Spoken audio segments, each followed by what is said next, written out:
But going into all of this, one thing about Snow White in particular has a lot to do with Rachel Zegler's firing situation. We already talked about how she was let go from various projects by the Walt Disney Company, including doing voiceover work for Toy Story 5 as a character codenamed Spiral. She was also booted from the Pirates of the Caribbean remake, which I'm really starting to question whether or not that's even going to be made by the Walt Disney Company anymore, because we really haven't heard any updates about that, but we'll have to wait and see. But moving on forward, she's beginning to show a lot of bitterness, so to speak, after everything that has been happening with Snow White. One aspect that truly stands out in all of this Snow White, that specific project, appears to have played a significant part in Rachel Zegler's current circumstances, particularly regarding her rumored dismissal. Now, it's no secret that Rachel's allegedly been dropped from several major Disney roles. According to sources close to the situation, she was removed from a voiceover role in Toy Story 5, where she was set to play a new character named Spiral. Not only that, her name's no longer associated with the Pirates of the Caribbean reboot either, and honestly, people are starting to doubt if Disney's even proceeding with that reboot at all. It's been silent on that front, but let's continue. The original cartoon came out in 1937, and very evidently so. There's a big focus on her love story with a guy who literally stalks her. Yeah. Weird. Super weird. So we didn't do that this time.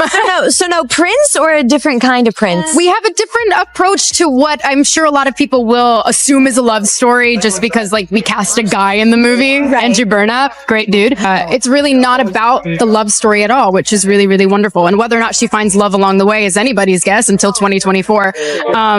All of Andrew's scenes could get cut. Who knows? Reportedly, Rachel has shown signs of frustration due to the Snow White fallout, which includes all the criticism, Disney's silence, and the apparent failure of the project.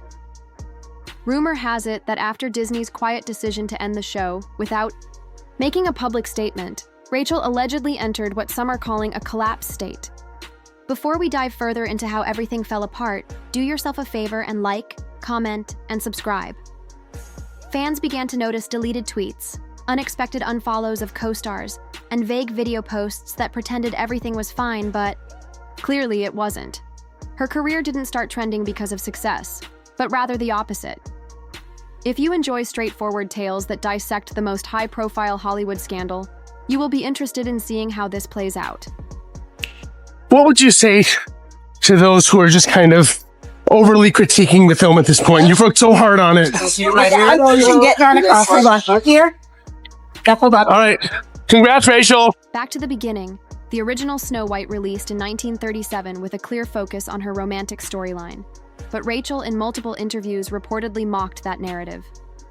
She joked about the prince being basically a stalker and emphasized that they weren't doing that this time. When asked if there would still be a prince in the remake, she implied the love angle was out. Sure, a guy, Andrew Burnap, was cast, but Rachel was adamant that the film wasn't about romance. And maybe she was right, because if rumors are true, Andrew's scenes might be scrapped entirely before the 2024 release. Yep, all of them. The thing is, this remake wasn't just a flop, it was a warning sign from the start. Instead of respecting the popular fairy tale, Rachel apparently regarded the part as a blank slate she could change. Early evaluations were not positive, according to comments from individuals acquainted with test screenings. Audiences were expressing similar complaints: stiff, robotic acting, and a plot that resembled a lecture more than a work of fiction. Snow White by the Brothers Grimm. Great little fairy tale. Leave it as is. You don't like it, make your own one. It's not been rewritten, though. It has been rewritten. When Rachel says, so we're not doing that this time. Box office was brutal. Some cinemas even pulled it after the opening weekend. And just like that, the promotion vanished. No more posters, no press tours. Disney, from what's being said, wanted this movie to quietly disappear. Meanwhile, Rachel acted like this was all planned, but nobody bought it while she struggled to defend what had become a train wreck. Gadot, who played the evil queen, was busy winning right as Snow White was sinking. Sources revealed Gal had signed a new multi-film deal, one that Rachel was once said to be circling herself. Rachel Zegler, who stars as Snow White, condemned Prince Charming as weird and a stalker, adding that she hates the original. Nice start. Leaked photos from the set revealed that the 7 dwarves had been sensationally axed, replaced by multiracial, gender non-specific, magical humans. And if you disagree with this sentiment, Just hit the unfollow button. I don't need your business. You know, what's really interesting about this is not that this is something new. Rachel Zegler has been doing this for a very long time. Speak about timing in Gal.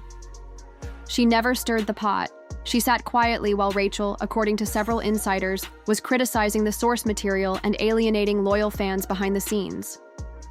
Leaked production notes now suggest Gal really pushed for the film to keep closer to the original reports, even stating she clashed with Rachel over tone, insisting that Snow White should uplift, not lecture. Disney didn't listen back then, but now they're reportedly regretting it, while Rachel's comments aged terribly, some say like milk. Gal's silence ripened like wine. That original fairy tale, a timeless story by the Brothers Grimm. If you don't like it, that's okay. Produce a new one. But Rachel's take, we're not doing that this time, rubbed a lot of people the wrong way. This is someone who is as entitled as, I don't need your business. You know what? Maybe Disney does. Maybe you're a tool, you're a pawn in this film.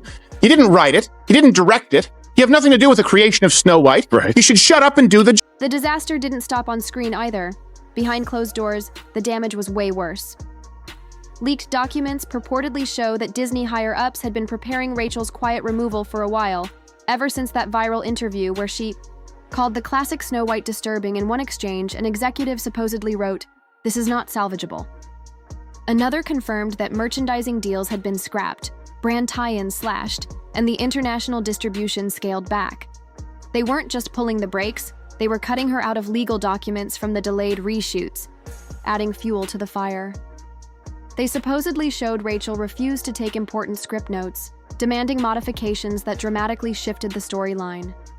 She wanted to rework Snow White in her own image. Disney tried to pull her back in line, but at that point it was too far gone. Gal stayed on the project, Rachel didn't. And that silence from the studio, that was the final word. If this feels like déjà vu, it kind of is. Rachel's been drawing this kind of attention for a while now. She's been vocal. Some say too vocal. She openly slammed the Prince character. Said she hated the original film. And when photos leaked from set, showing the 7 dwarves had been replaced with a new group of magical, diverse characters, fans were stunned. The public backlash wasn't just online, major brands started backing off fast. A cosmetics company canceled an ad campaign. Just days before filming, a fashion house dropped her from a big project without warning. Her image disappeared from ads overnight. Insiders say the reaction behind the scenes was even colder. Agencies stopped pitching her projects, quietly vanished. From her schedule, some producers even stopped replying altogether. One source close to a production called her too toxic to touch. It's no longer 1937, and we absolutely wrote a Snow White that is Saved by the prince. She's not going to be saved by the prince, and she's not going to be dreaming But she's about gonna die. true love. She's dreaming about becoming the leader she knows she can't. This wasn't a break, it was a blackout. And when she could have responded with humility, Rachel allegedly went the other direction. Public rants, excuses, and zero ownership of the situation. Meanwhile, Gal, quiet, professional, graceful, she didn't need. To compete for screen time, she just showed up and did her job. Crew members have backed this up. Some say Gal was constantly asking how to keep the heart of the original story alive. Rachel, on the other hand, reports suggest she fought with writers, refused to film scenes unless they were rewritten, and pushed to reduce Gal's screen presence, claiming the evil queen seemed too sympathetic. But now Gal's got multiple projects lined up, she's booked and busy, and her name's shining brighter than ever all, because she kept her head down and stayed true to the story. The character and the fans, Rachel wanted to be the face of a new era. Now she's the poster child for what not to do in Hollywood. She had everything: visibility, a platform, a huge role. But instead of building on the legacy, she tried to reinvent it, then blamed everyone else when it fell apart. And Hollywood. They remember Gal Gadot didn't need to argue her side. She just kept showing up, doing the work, and letting Rachel's choices speak for themselves. The fairy tale wasn't supposed to end like this, but for Rachel Zegler, it just might have. So what do you think? Did Disney make the right call, or are you Team Gal all the way? Hit the comments and let us know. And if you're here for the tea, don't forget to like and subscribe. This narrative is not over yet, and more is.